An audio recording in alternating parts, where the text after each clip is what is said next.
നമ്മളിപ്പം ചെയ്തേക്കുന്നത് ഈ ബോട്ടം യൂണിറ്റ് മാത്രമാണ്. നമ്മൾ എന്താ ചെയ്യുന്നത്, കോക്രോച്ചിന് കഴിക്കാനുള്ള ഫുഡ് വെച്ച് കൊടുത്തിട്ടാണ് നമ്മൾ ഇവിടുന്ന് പോകുന്നത്. എന്തുകൊണ്ടാണ് ഇത്രയും കോക്രോച്ച് ഇവിടെ വരാൻ കാരണം?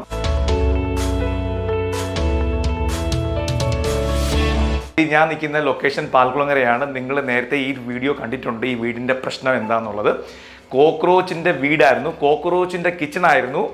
ആ കോക്രോച്ചിനെ നമ്മൾ ചേഞ്ച് ചെയ്തൊരു സ്ഥലമാണ് ഞാനിപ്പോൾ നിൽക്കുന്നത്. നമ്മളിപ്പം ചെയ്തേക്കുന്നത് ഈ ബോട്ടം യൂണിറ്റ് മാത്രമാണ്. നമ്മൾ നേരത്തെ വീഡിയോ നമ്മൾ കാണിച്ചതിനകത്ത് ആ ബോട്ടം യൂണിറ്റ് മാത്രമാണ് നമ്മൾ ചേഞ്ച് ചെയ്യാന്ന് പറഞ്ഞിരിക്കുന്നത്. അതിനനുസരിച്ച് നമ്മൾ ബോട്ടം യൂണിറ്റ് ഫുള്ള് ചേഞ്ച് ചെയ്തിട്ടുണ്ട്. ഇനി ഈ ബോട്ടം യൂണിറ്റ് ചേഞ്ച് ചെയ്യാനുള്ള പ്രശ്നം എന്തായിരുന്നു വെച്ച് കഴിഞ്ഞാൽ, ഇതിനകത്ത് മൊത്തവും കോക്രോച്ച് ആയിരുന്നു, മൊത്തവും പാറ്റയായിരുന്നു. അതും നമ്മൾ നേരത്തെ കണ്ടിട്ടുണ്ട്. എന്തുകൊണ്ടാണ് ഇത്രയും കോക്രോച്ച് ഇവിടെ വരാൻ കാരണം, അതാണ് ഞാൻ ഇതിനകത്ത് കൂടുതൽ എക്സ്പ്ലെയിൻ ചെയ്യാനുള്ളത്. ഇത് വേസ്റ്റ് ബിന്നാണ്. ഈ വേസ്റ്റ് ബിൻ്റെ ബാക്ക് സൈഡിൽ ഇതാ ഒളിച്ചു വെച്ചേക്കുന്നു വേറൊരു സാധനം. കോക്രോച്ചിന് അത് പോരെ, അതിന് നമ്മൾ ഫുഡ് കൊടുത്തിട്ടാണ് പോകുന്നത്. ഒരിക്കലും ചെയ്യരുത്. നമ്മൾ അതിനെ എടുത്ത് ഒന്നീ വേസ്റ്റ് ബിന്നിൽ എടുത്തിടുക, അല്ലെങ്കിൽ അതിനെ വെളിയിൽ കളഞ്ഞേക്കുക.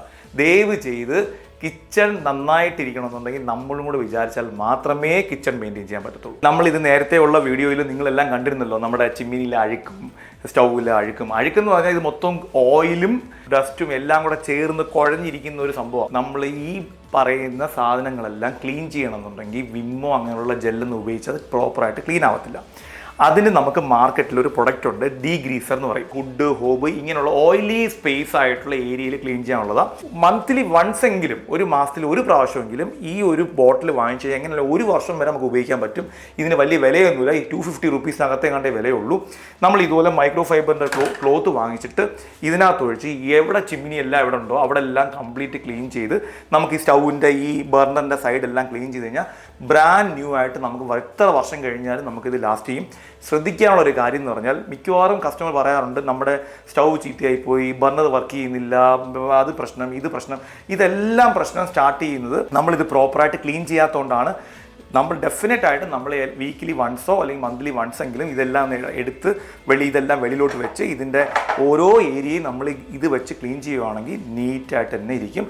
അത് എപ്പോഴും ചെയ്യണം. രാത്രി കിടക്കുന്നതിന് മുന്നേ നമ്മുടെ സിങ്കിനകത്ത് നമ്മൾ കഴിച്ച ഫുഡിൻ്റെ പ്ലേറ്റ്സും കാര്യങ്ങളെല്ലാം സിങ്കിൽ തന്നെ ഇട്ടിട്ട് പോകരുത്. അതിൻ്റെ റീസൺ എന്ന് പറഞ്ഞു കഴിഞ്ഞാൽ, ഈ പ്ലേറ്റ് പ്രോപ്പറായിട്ട് കഴുകി വെച്ച് കഴിഞ്ഞാൽ രാത്രി ലൈറ്റ് എല്ലാം ഓഫ് ചെയ്യുമ്പോഴാണ് നമ്മുടെ രാജാക്കന്മാരെല്ലാം പുറത്തോട്ട് ഇറങ്ങുന്നത്, കോക്രോച്ചും ബാക്കിയുള്ള കാര്യങ്ങളും. അതിൽ തന്നെ അതിന് ഫുഡ് കിട്ടും. ആ ഫുഡ് കഴിച്ചു കഴിഞ്ഞാൽ വീണ്ടും ആ കോക്രോച്ചിൻ്റെ എണ്ണം കൂടത്തേ ഉള്ളൂ. അപ്പോൾ ശ്രദ്ധിക്കേണ്ട ഒരു കാര്യം എന്ന് പറഞ്ഞാൽ, നമ്മൾ എപ്പോഴും വൈകിട്ട് ഉറങ്ങുന്നതിന് മുന്നേ തന്നെ നമ്മുടെ സിങ്കിനകത്തുള്ള പ്ലേറ്റ്സ് എല്ലാം പ്രോപ്പറായിട്ട് വാഷ് ചെയ്തിട്ടേ എല്ലാവരും കിടക്കാവൂ. അങ്ങനെയാണെങ്കിൽ കോക്രോച്ചിനെ അവോയ്ഡ് ചെയ്യാം. അപ്പോൾ കോക്രോച്ചിനെ അവോയ്ഡ് ചെയ്യാനുള്ള ഒരുപാട് കാര്യങ്ങൾ ഞാൻ പറഞ്ഞു തന്നിട്ടുണ്ട്. അങ്ങനെ ചെയ്യുവാണെങ്കിൽ നമുക്ക് നമ്മുടെ കിച്ചണിൻ്റെ അനാവശ്യമായിട്ടുള്ള എക്സ്പെൻസ് കുറയ്ക്കാം. വെറുതെ നമ്മുടെ ടൈം വേസ്റ്റ് ആവത്തില്ല. നമുക്ക് ഹൈജീനായിട്ടുള്ള ഫുഡുകളെല്ലാം കഴിക്കാം.